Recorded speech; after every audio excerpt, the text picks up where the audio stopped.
All right, we'll call to order the RDC meeting today, August 18th, 2026. Take roll call. BJ Deppie. Present. Paul Buning. Here. Josh Prine. Here. Deb Gill. Here. We have a quorum. I think you have all seen the June 16th, 2026 meeting minutes. Are there any questions or revisions? Move to approve. Second. We have a motion and a second. All in favor? Aye. Opposed? Thank you. Approval of claims. Krista sent out claims last week. Again, I think everyone had the chance to look them over. Any questions? Move to approve. Second. We have a motion and a second. All in favor? Aye. Aye. Opposed? Okay, we'll get those signed. We don't have any old business today, but moving on to new business, we have Mr. Peters here today, and he's here for the tax impact analysis presentation. Thank you all.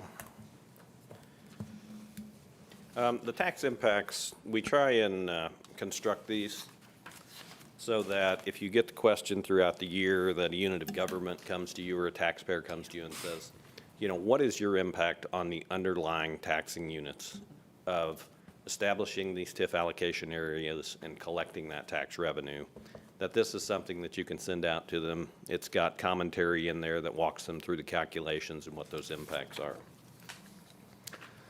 So on the first impact sheet up there for you to look at today is Franklin Township. You have two different geographies or taxing districts that you apply to. One is in Franklin Township, one is in Needham Township. For this in Franklin Township, the middle column, 2026 TIF AV, is approximately $111 million. That is what you have captured in incremental assessed value. So from the time that you establish these areas and set a base, the base does adjust year to year based on some statutory regulation through the DLGF, but the increase in that assessed value across that time period has now grown to $111,431,000 and some change. So this analysis shows that if you were to give all of that assessed value back to the tax base, what would be the impact to those underlying taxing units? Because what you would do is add that to the tax base, it would reduce tax rates and would change some of the revenue stream to the underlying units of government. So for the tax rate for 2026 is in that third column there, 2.5327. There are also, as part of that tax rate, 7.34 cents of fixed rate funds, which we'll talk about in a minute. If you apply the new or additional assessed value to those fixed rate funds, those units of government would actually collect more property tax dollars based on that new assessed value added to the tax base. But again, back to if you were to push that full 111 million back to the tax base, your tax rate for the entire district would fall from that 2.5327 to the far right-hand column to 2.4335. If you drop a tax rate like that, fewer properties will qualify for the 1%, 2%, and 3% tax circuit breaker credits. And when you do that, that lower amount of circuit breaker credit allows each underlying unit of government to net collect more property tax dollars. So if we go down in the center section, we estimate for the Franklin Township portion that reduced amount of circuit breaker would be approximately $133,794. It would be allocated to each of the underlying taxing units based on their proportionate share of property taxes that they levy. So the county would pick up additional property taxes of about $16,844. The city of Franklin, $54,140. The school, $58,370. The library, about $3,411. Then in the bottom section, for those fixed rate funds, and those are for the county, cumulative capital development funds, same for the city. Some townships and other special districts have other cumulative funds, but you don't have any that apply in this scenario. So if you apply those rates to that $111 million that potentially you could release back to the tax base, it would produce more property tax. But each time we levy a dollar of property tax, we have additional piggyback taxes that follow that, mainly commercial vehicle excise tax and vehicle excise tax. So you know when you go to the license branch, you pay your excise fees, they want to know where you live. It's because those amounts that you pay come back to the taxing districts and get split between the units of government that provide you service. So in that bottom section right there, for the additional property tax for the county, we would expect that to be about $37,000. For the city, about $44,700. The piggyback taxes of $3,300 for the county, $4,000 for the city. So all in, circuit breaker and tax impact for the Franklin area, we would expect to be $222,946. And then if you would go to the next one, Needham, exact same methodology, except in Needham, you have collected about $200 million of incremental assessed value. So if you released it back to the tax base, it would fall from 2.5327 to 2.3546. Down in the middle section, we would expect circuit breaker to reduce about 123,000 allocated across those units of government in that proportionality based on the Needham Township District rate. And then in the bottom section, again, property tax for Johnson County and the city of Franklin, approximately $72,087, all in $283,491. Next slide, please. So the total of all these combined is about $506,000. And what I always like to tell redevelopment commissions, others to consider, if you were to abandon all your redevelopment projects, all the money that flows in, which for 2026 is north of $7 million, you would only get back to those underlying units of government about $500,000. So if you are undertaking projects that build and grow the entire pie that benefits all, why would you ever give that back? There are so many projects that you can undertake and continue to develop your surrounding community that you can only do through this TIF mechanism. Is the only way you can collect that much revenue and have that little impact on the other units of government. And with that, I'd be happy to answer any questions.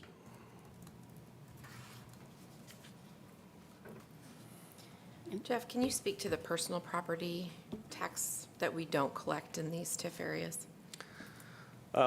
You can make designations on certain taxpayers, which you have over time. And there will be certain taxpayers that will have very small amounts of real property in compared to personal property. A lot of it, heavy manufacturing. Some of the TIF clients that I have a big steel presence. Their buildings are relatively cheap because they're just open structures, but the personal property equipment are hundreds of millions of dollars. In that instance, you may want to designate them as a taxpayer, and then you can collect the personal property taxes.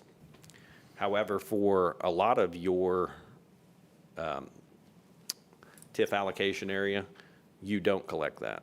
So you bring in a business, you collect the real property value, and you let the personal property flow back to the tax base, which helps keep rates down and helps again, share some of that other revenue out into the underlying units of government. Hey, Jeff, last night we talked about how current legislation in the State House, may affect it and how future legislation may affect that. Can you talk a little bit about that? The adjustments to assessed value for SEA 1 is a reduction of residential property from today's values, or basically pay 25 values, down to basically a third of what that value is going to be based in 2031. So we're going to have this ratcheting down of assessed value. In 2%, which is agricultural property, nursing homes, things, rental residential property, that amount is going to drop from its 100% value today to about 67%. For 3% property, commercial property, which is where you collect these dollars from, they gave a new amount of personal property acquired by businesses that will no longer be taxable. Today, if a business has acquisition value of personal property of $80,000 or less, they don't report. For pay 27, that amount jumps to $2 million. So if you had designated taxpayers that had personal property at $2 million or less acquisition costs, they would no longer report, and you no longer would be collecting that. I don't believe you have any in your taxing district for the TIF area, but it will affect the overall tax base. The changes in that law will reduce assessed value beyond what it would have been otherwise, which means you will have higher tax rates in the district than what they were going to be. The legislation did say for redevelopment commissions, the DLGF will factor that out to make sure that you don't see a windfall because of these increased tax rates based on this property tax legislation. We have yet to see exactly how the DLGF is going to do that, but I assume that will just be a wash. So for the redevelopment commission, you probably won't see any decrease, but you're not going to see any windfall from these increased rates.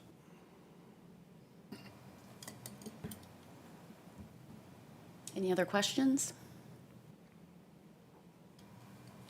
Okay. You good? Okay. Thank you, Jeff. Thank you.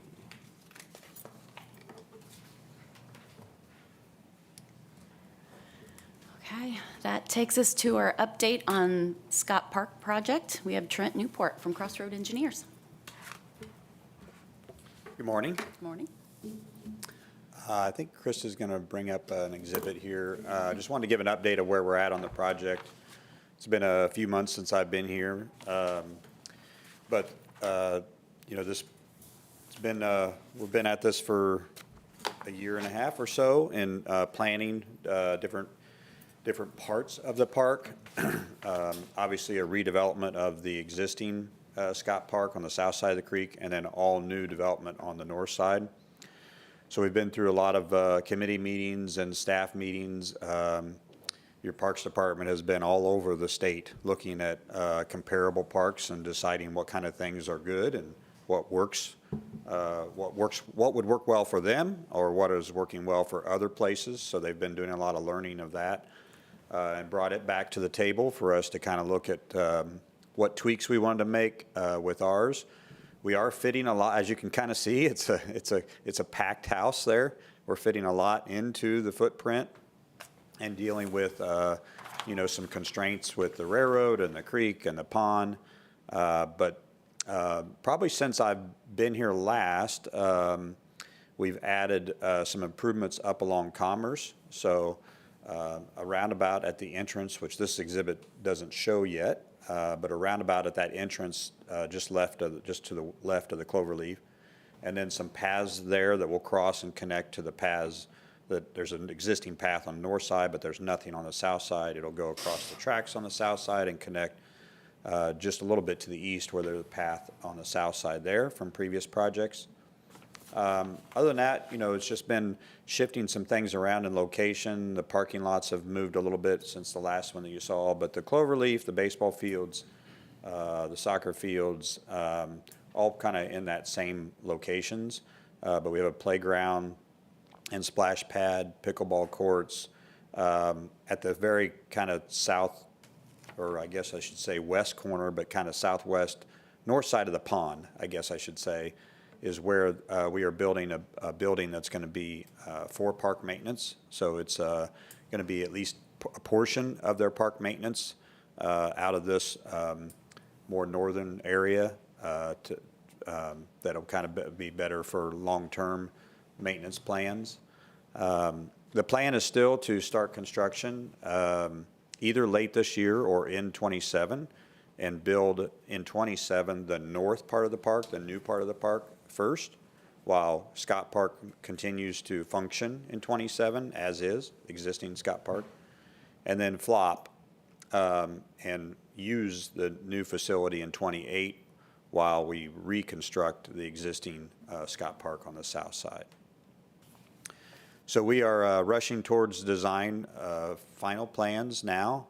The city is working with Jeff on some bonds that are going to be due at the end of the year. And Chip probably can speak more to the timing and all that, but we're working towards, getting final cost on this and final design on this so that the team, the construction team can put together numbers and have those for final bond numbers towards the end of October. It's my understanding the city is still working through the process of a selection for the BOT team that will happen early in September, and that's when that collaboration will start on costing to make sure we have numbers as tight as we can by the end of the year for bonds. And then yeah, break ground as soon as everybody is ready to go. There might be some things like I said, on the north side of the creek, we might even be able to start breaking ground on this year. But at worst case, it would be in 2027. Okay. Happy to answer any questions. Any questions or comments? Trent, can you just remind everyone about the bonds would not be through the Redevelopment Commission. We are doing some cash payments like for design and that kind of stuff, but the balance of that is not going to be requested from the art. I just want to make sure that they're clear on that. Yeah, good morning. The Redevelopment Commission, if you remember early on, I said we would be going about this several different ways for resources to pay for it. Redevelopment Commission is doing the engineering cost for Scott Park, the engineering costs for pool expansion, and also paying for the roundabout is what the Redevelopment Commission is paying for. That comes to about 6.1, I think, 6.2, right in there. And we purchased the property And earlier as purchased the well. property for $1 million about 2 years ago. And then edit funds, economic development income tax, which is going to go away with that SB 1 tax bill in '28. We're going to pay $5 million cash out of that. So that's how we're going to fund it. The rest of it's going to be bond, about $39 million total bond. But I feel good about, we're going to have about $11.2 million of our cash funds in it. And we've talked many times about how we like to use our cash and pay for stuff and not finance it. As we get to the pool, Chip will talk about the pool project here in a minute.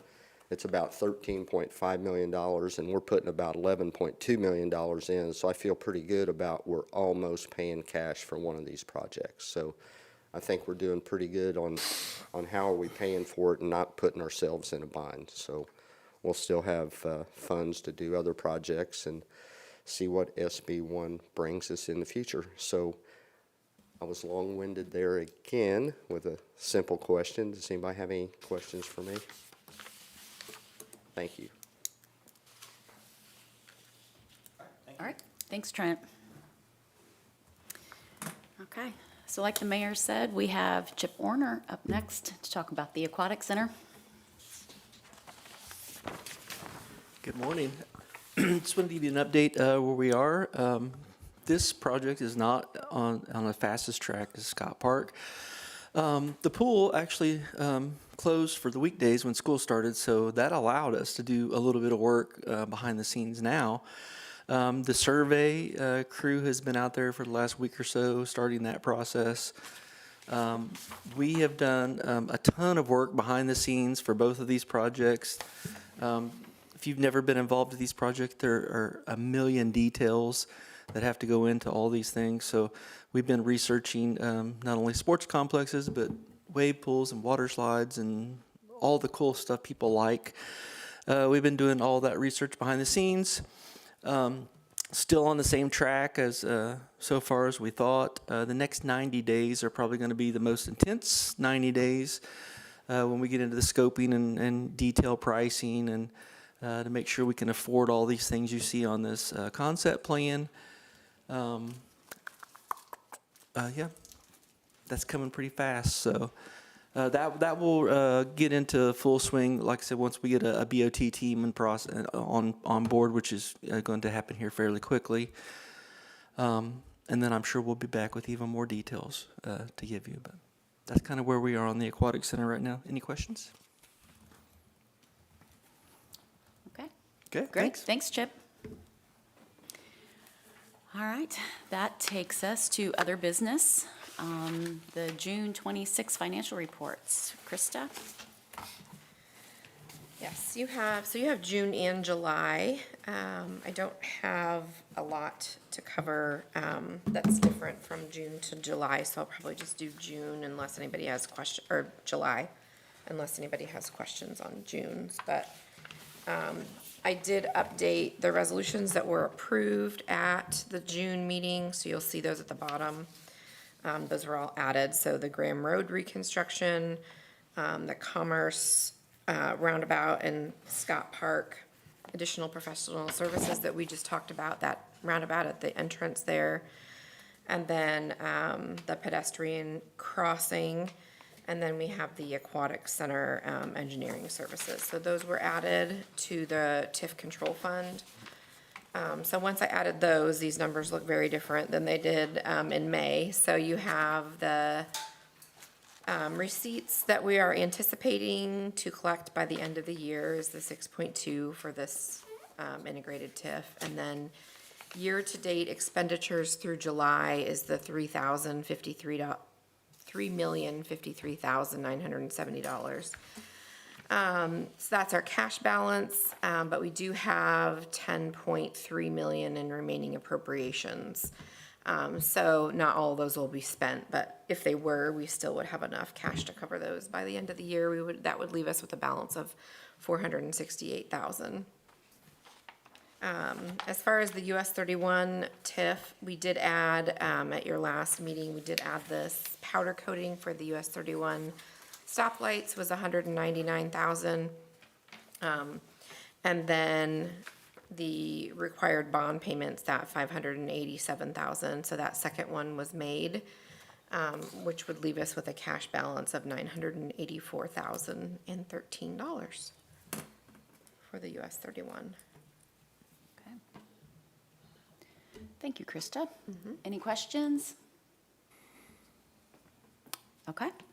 Then we will move on to the August cash flow analysis. Okay, so the cash flow was updated to show you those projects were moved, like I said, from projects under consideration to approved projects, so you'll see those again there. And so those balances are showing there. I don't know that all of those will be, by the end of the year, I'll transfer those balances into 2027. So we'll see where we're at the end of 26. Because obviously all of these won't be spent by the end of the year. So that's why the projected fund balance looks a little different here, because we are projecting some things into next year already. So that just leaves a few things under projects under consideration. Nothing really for the Redevelopment Commission, just because we're pretty much out of funds at this point, based on those approvals. And then in 27, we have some projects shown there for consideration as well. including our bond payments. But I didn't make many changes. You will see there the Scott Park construction, what the mayor mentioned, the 2.5 million. Those are from edit funds. You'll see that over here to the right in both 2027 and in 2026. Okay. So without any projects really planned for 27 or 28, you see our balance coming back up. But I'm sure that will change. Okay. Any questions for Krista? Comments? No? Okay. Thank you, Krista. And so that takes us to Aspire Johnson County. Amanda?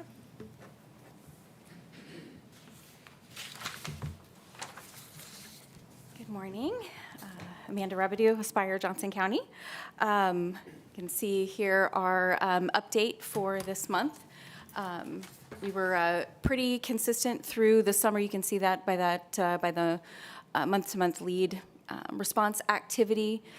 We've got 5 projects that are currently moving through our process, having those two-way conversations where they're asking for additional information. Can scroll up to the next one. These are some of the things I wanted to highlight with those outbound marketing touches, continuing the conversations with site selectors, brokers, and companies. We've had 2 site visits this year. Pat's continuing to have those meet with our existing business owners and to get them connected to the resources that they need to stay and grow here in Johnson County. You can see by the gray box, she's assisted 40 companies so far this year by connecting them to different resources. We call those assists, or getting them connected actually to other companies. Continuing to see investment from those existing companies, either into their workforce or upgrading equipment. On the attraction side, we have started some conversations with the Camp Atterbury folks and the T-Rex program administration to kind of start to loop us into the process so that we can start having those conversations with companies that are coming into Camp Atterbury for the T-Rex program. They're doing a lot of testing there on that site, and so how do we talk with them, let them know what kind of cool assets that we have here in Johnson County to encourage their potential relocation or expansion into our area. On our school to work side, we hosted 2 teacher field trips over the summer, one on local government, so thank you to Krista and Tara for hosting us, and Mayor for hanging out for a little bit with our teachers, just to highlight some of those careers within local government and also on the public safety side as well. Ramping up for our career discovery meetings coming up this year, starting to set those dates with our different schools that we work with. I did want to highlight our employer resource network. We're continuing to see housing, either staying in their homes or being able to get enough funding to get into a new home or into an apartment, all the fees and things like that come with that as a top challenge for some of our program participants. And right now so this is a little commercial for that program. If you're not familiar, this is a program that we administer, birthed out of the Johnson County Community Foundation. We now administer this. It is an employee retention program, and so I kind of call it EAP on steroids. So EAP, you have a phone number to call when life happens, when things get challenging, you need legal assistance, or you are having car trouble or issues with staying in your home, or things get behind, that type of thing. You call EAP, get connected to a therapist, get connected to financial resources, things like that. Member companies that are part of our ERN program pay a portion of a success coach's time. And so rather than calling that phone number, they know that Nick is sitting in the lunchroom from 8 to noon every Tuesday. And so when life happens, they can go talk to him. Nick has a virtual and probably a physical also binder of all of the resources that he can get those employees connected to. I've had HR directors actually say to me that because of that program and because of the work that Nick's been able to do through the program, he's been able to hang on to folks that normally he would have had to have let go because some of those challenges coming up and infecting their ability to either stay at work or be able to be productive. So, and so we have one share that is available. So if you are familiar with, if you have a company that has some interest that would like to have some more conversations about employee retention and how this program can come alongside, we'd love to have those conversations. So I did want to highlight a couple of things as far as what we're seeing. We are seeing a little bit of an uptick in some of those direct leads coming into Johnson County as opposed to through the state or through one of our regional organizations. So actually coming directly to us, and also seeing a lot more activity on the aerospace side. A lot of those incoming industries look like they're pretty heavy on the aerospace side. We are starting to see spec development. So this is exciting because it shows us that there's some increased confidence, and things may be starting to loosen up a little bit.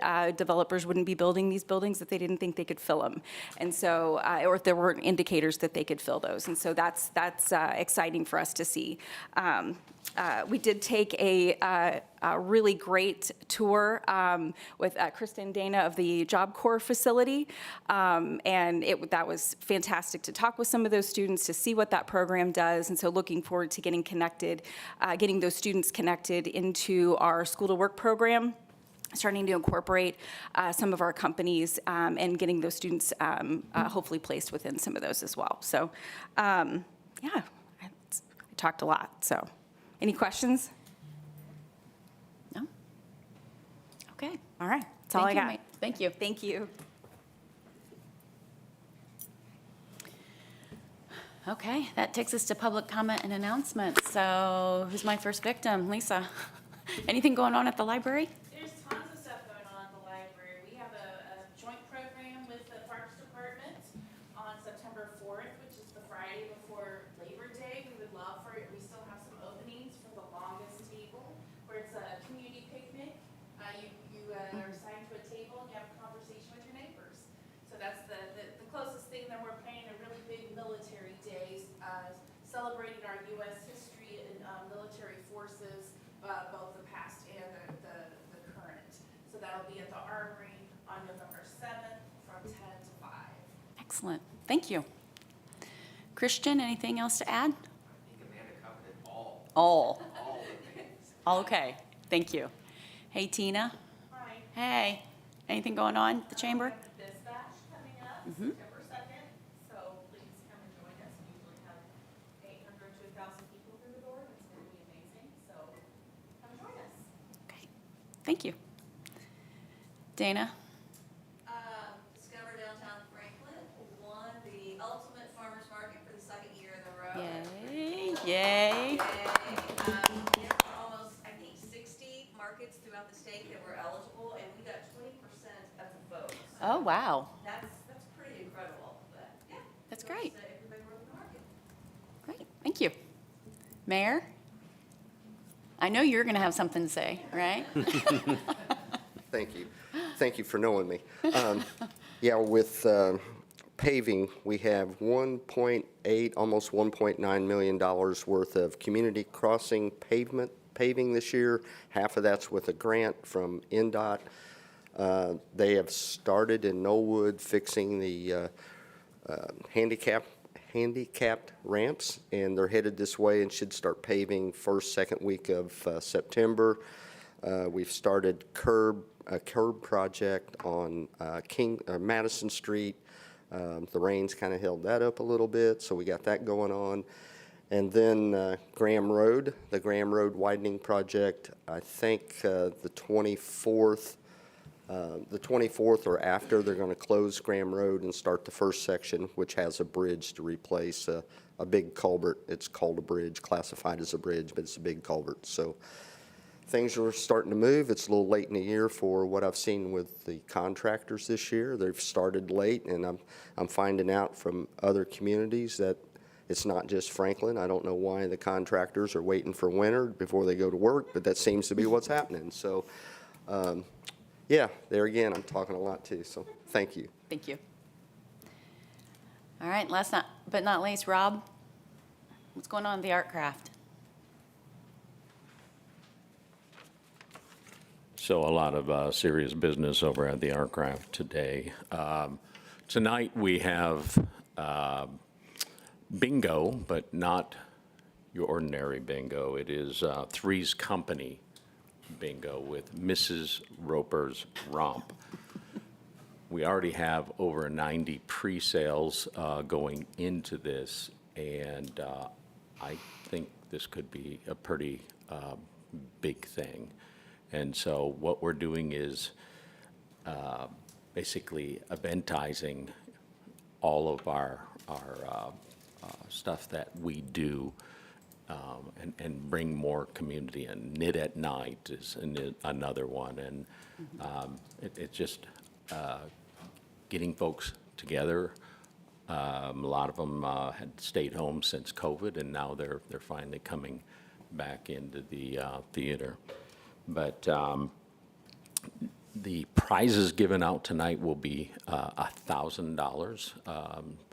And then the 50-50 drawing keeps going up, and last month it was a little over $500. So it's interesting to hear where all of these people come from. Some of them are coming from Kentucky, Ohio, and Michigan.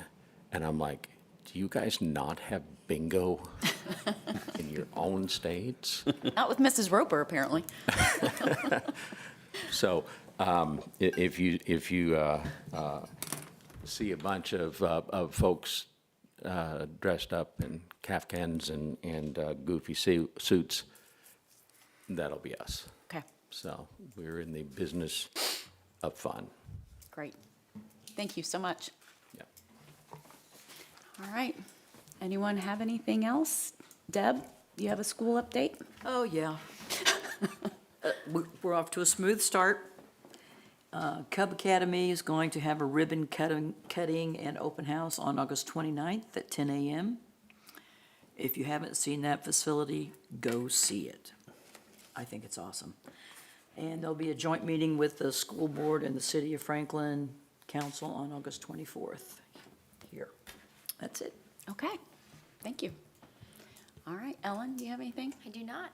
Okay, well then, I think we're done. So I take a motion for adjournment. So moved. Second? All in favor? Aye. Okay. We're done.